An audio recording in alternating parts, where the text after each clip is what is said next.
University student charged in road deaths of Good Samaritans offered $3 million bail. A St. Andrew man charged with 2 counts of causing death by dangerous driving in a double fatal crash on Washington Boulevard was offered $3 million bail when he appeared in the Kingston and St. Andrew Parish Court on Monday. The accused, 22-year-old university student Tor McIntosh of a Kingston 6 address, is to surrender travel documents and report once weekly to the police. He is not permitted to drive any motor vehicle. McIntosh is charged in the death of 37-year-old Javon Rodney, a motor vehicle inspector of Dragwood Place, Ebony Village in Spanish Town, St. Catherine, and 50-year-old businessman Mark Garrick of Rodolph Avenue, Kingston 20. Doheny Park Police report that about 3:35 a.m., Rodney and Garrick were traveling in a vehicle when they stopped along the roadway to assist another motorist who had an accident. The 2 men were reportedly standing along the roadway when they were hit by a motor car. The injured men were taken to hospital where they later succumbed to their injuries. McIntosh was arrested and charged. He is being represented by attorneys Peter Champagny and Simone Campbell. Delivery man dies in Westmoorland crash. A delivery man of Berkshire District, Westmoorland, died from injuries he sustained in a motor vehicle collision on Berkshire Main Road in the parish on Saturday. He has been identified as 22-year-old Romain MacLeod. Reports are that about 11:30 p.m., MacLeod was driving a motor vehicle along the roadway when he collided head-on with a Toyota Hiace bus that was heading in the opposite direction. MacLeod was rushed to the hospital where he later succumbed to his injuries on October 6. The driver of the Hiace motor bus received minor injuries and was treated. He was warned for prosecution. St. Anne couple Smokey and Chichi charged after firearm and ganja seizure. A St. Anne couple was arrested and charged with several offences following the seizure of a firearm in a housing scheme in Runaway Bay in St. Anne on Sunday. Charged are 46-year-old woodcarver Omar Henry, otherwise called Smokey, and 34-year-old shopkeeper Stacey Allen, otherwise called Chichi, both of Billy housing scheme in the parish. They have been charged with possession of a prohibited weapon, unauthorized possession of ammunition, possession of ganja and dealing in ganja. Reports are that about 4:45 a.m. and 7:30 a.m., the couple's home was searched as part of a joint police military operation. During the search, one Smith & Wesson 9mm pistol with a magazine containing 3 9mm cartridges was found, along with approximately 8 pounds of ganja. The couple was taken into custody and subsequently charged. Their court date is being finalized, the police stated. Tighter security measures for Manchester, police stated. Police in Manchester say there will be tighter security measures following recent incidents of crime including murders in the South Central Jamaica parish. Head of the Manchester Police Deputy Superintendent Kerry Duncan, while on tour on Monday of the Mandeville Market, where 2 people were killed and 5 others were injured in a gun attack last Friday, said citizens will see a restriction on public gatherings in some areas. I am going to ask the people within this parish to bear with us a little bit. Yes, we have some tighter security measures within this space, in that we are looking at some tighter security measures within this space as we look at particular areas, he noted. He said the measures are to mitigate the risk of reprisals. We are looking at some particular areas. We're looking at some shutdowns. As we understand it, persons are looking at places where people gather, carry out revenge killings, he stated. We are looking at shutting down some areas for the time being. For the majority of this parish, we won't be having any events being permitted in certain areas, added Duncan. He listed some of the areas being targeted.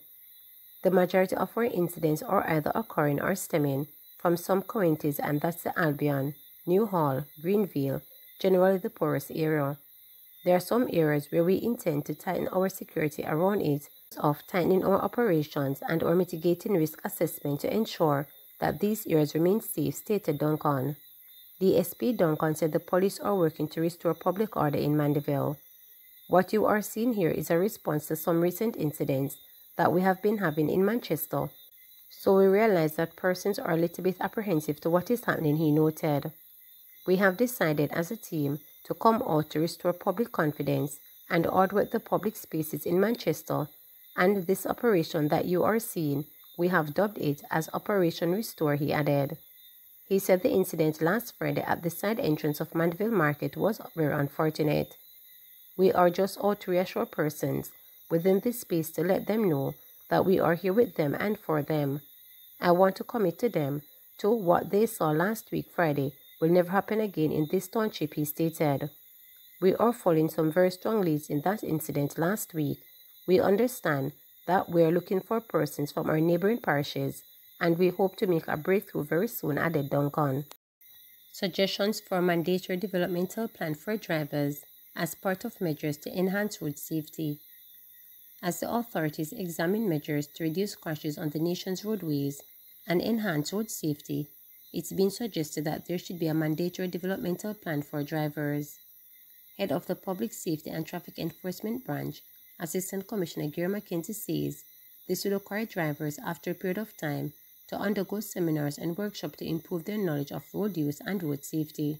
The environment is much more saturated with vehicles. Roadways have to be changed. Signs have changed. The behavior of persons on our roadways have changed. And so it may be necessary for us to go that route to ensure that we can maintain safety on our roads, because we can't continue to see misbehaviors or drivers committing breaches. And in most instances, when they are confronted, they seem to be unaware or not attuned to what they need to do in some of the situations. The new Road Traffic Act have gone a step more than what obtained under the older Act in terms of sectorizing the different classes of drivers, even within the main classifications of general and private. And the type of training that is being exercised is somewhat different. In fact, everyone now has to learn the road code, and when they do get a learner, they have to drive for at least 6 months before they actually get the full license. So that is a step forward. We are saying after getting that full license, is it that after 5 years when you are to renew that it is necessary to have some sort of retraining seminar? The sentiments are pointing towards looking at that. And that is something that is supported. And so I would say that it is a discussion at the moment. PNP caretakers demand urgent repairs to collapse bridge link St. Anne and Clarendon. People's National Party caretaker for St. Anne South East and Clarendon North, Dr. Kenneth Russell and Wilbur Hines respectively, are calling on the authorities to take immediate action to repair the collapsed bridge in Pedro River, which links the two parishes. The bridge, which collapsed in August following a truck accident, has left the area impassable, causing significant disruption for local residents, according to the caretakers in a release on Monday, adding that the collapse has forced travelers to take a much longer detour via Fort George, McNeish and Tate, resulting in increased transportation costs and extended travel times.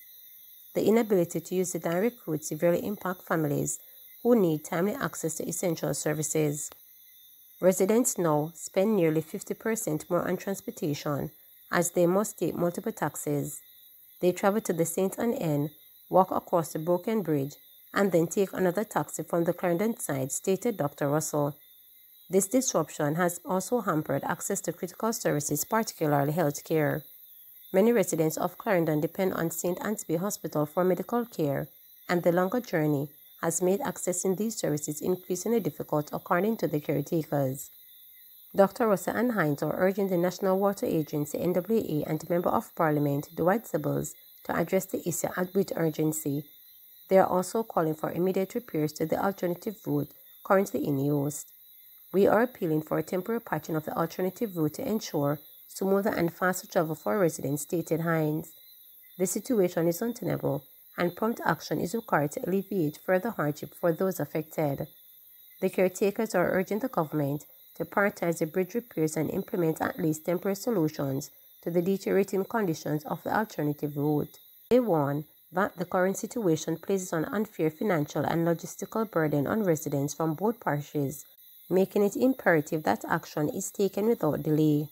Remember to subscribe, like, share, and click the notification bell for daily updates.